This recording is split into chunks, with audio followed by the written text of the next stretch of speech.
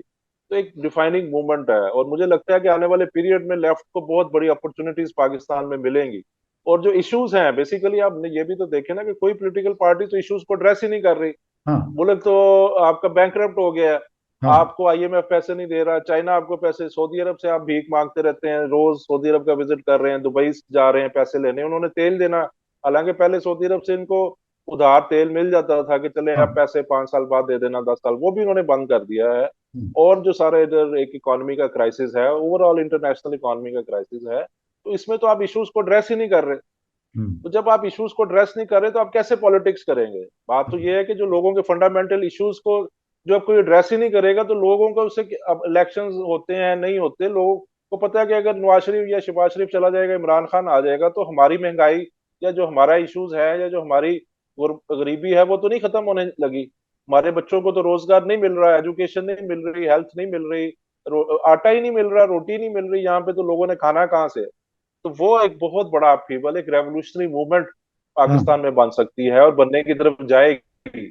और हाँ। हम जो इसमें पाकिस्तान में काम कर रहे हैं, जो लेफ्ट के हवाले से, जो कम्युनिस्ट अपने आइडियाज यहाँ पे लेके लोगों तक जा रहे हैं, और हमें बहुत ज्यादा रिस्पांस मिल रहा है। अभी जो ये मे डे हुआ है ये 2 हफ्ते पहले, इसमें मैं खुद कराची में था, और हम्म। बहुत बड़ी जो थी वो तादाद में वर्कर्स थे, इंडस्ट्रियल वर्कर्स थे। लांडी कुरंगी इंडस्ट्रियल एरिया कराची का बहुत बड़ा इंडस्ट्रियल एरिया है, लाखों की तादाद में वर्कर्स वहाँ पे होते हैं।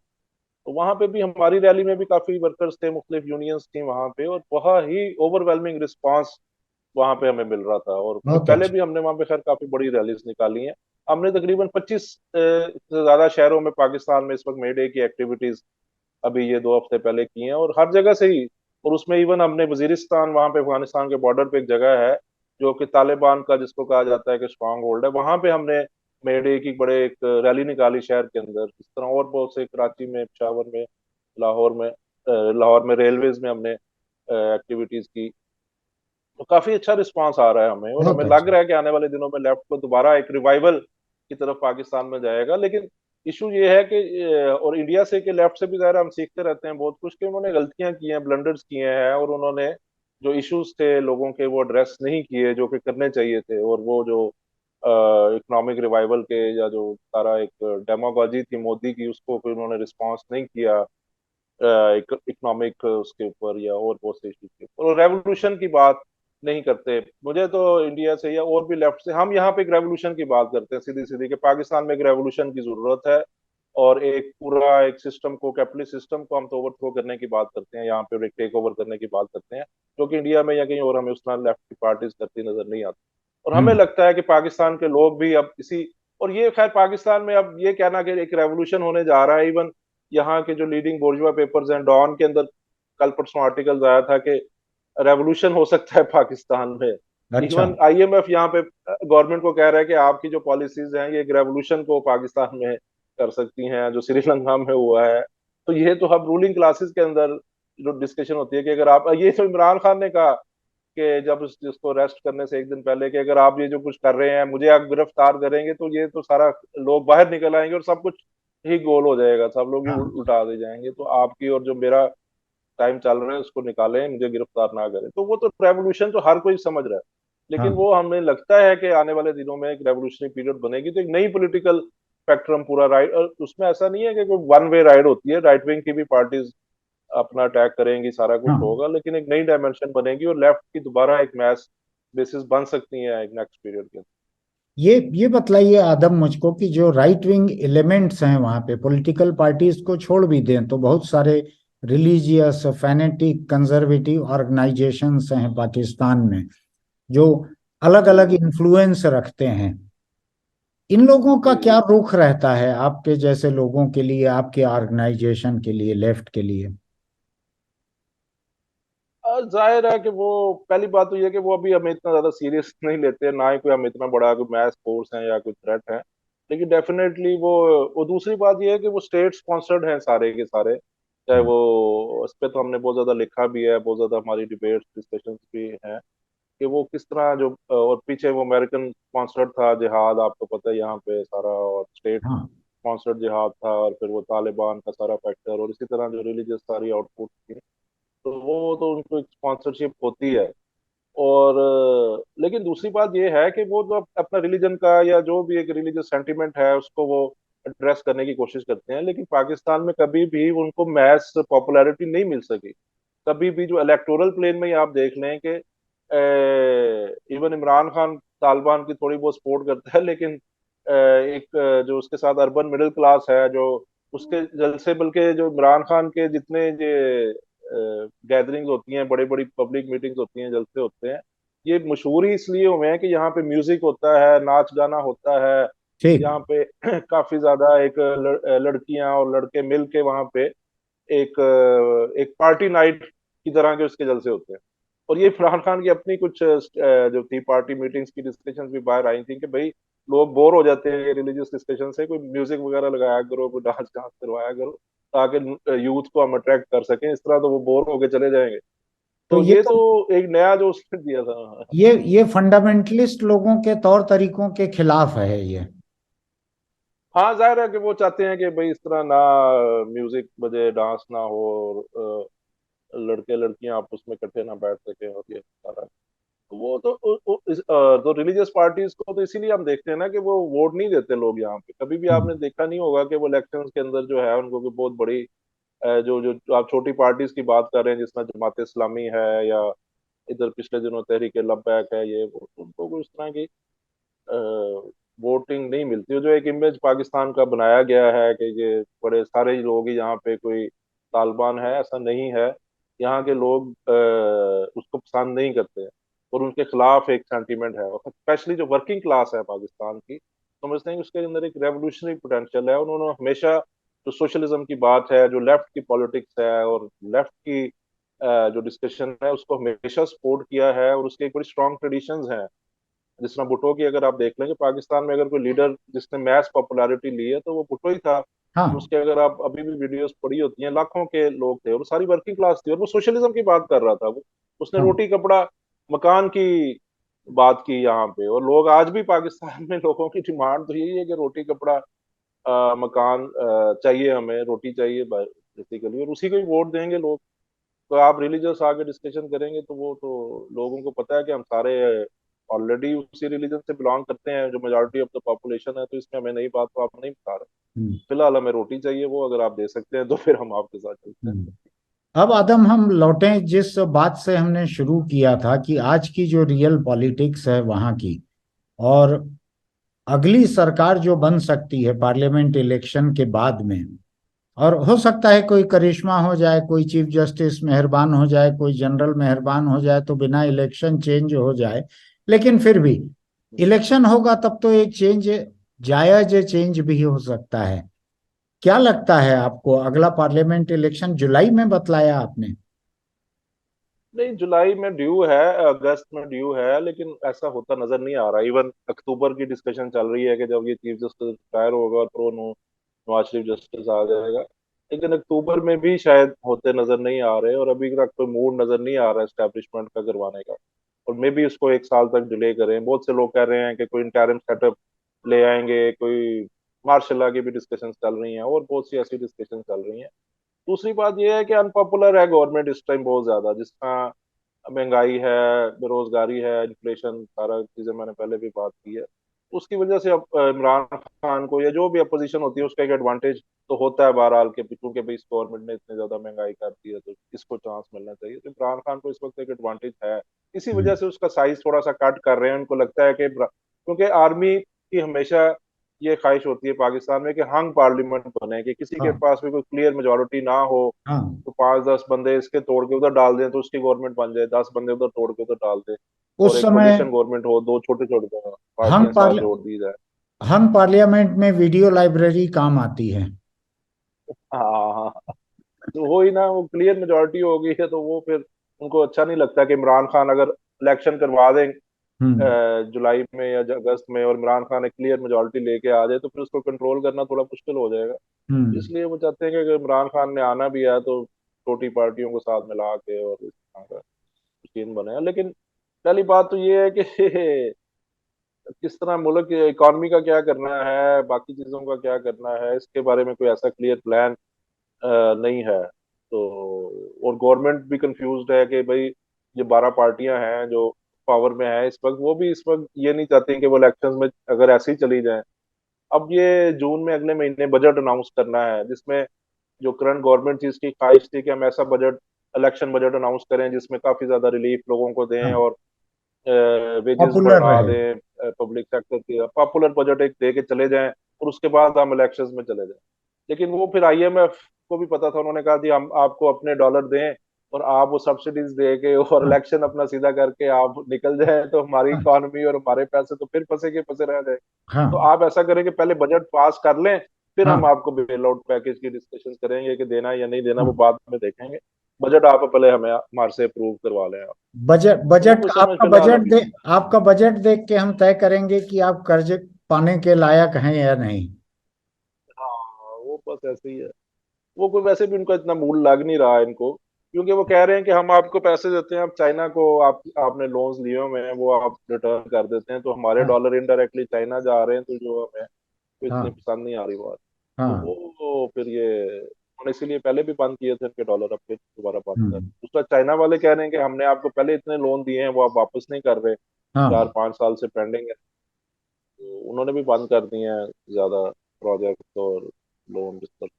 बस ये भी इंतजार कर रहे हैं कि कोई मदद हो कहीं से रूहानी मदद कहीं से आ जाए तो फिर। तो आदम, आपसे बातचीत बहुत ही दिलचस्प रही, बहुत इंटरेस्टिंग रही। और जितने लोग हमको देखेंगे उनको पाकिस्तान के बारे में बहुत कुछ जानने मिलेगा। और हिंदुस्तान, आप जानते हो, हिंदुस्तानियों की बड़ी दिलचस्पी पाकिस्तान के मामलों में रहती है। और आपने ढेर सारी चीजों को डीमिस्टिफाई किया है, खुलासा जो रखा है आपने, उससे हम सबको समझने में बहुत मदद मिली है। तो फिर कुछ महीनों के बाद में जब वहाँ हालात कुछ बदलेंगे, कोई नई चीजें होगी, हम फिर आपसे बात करेंगे।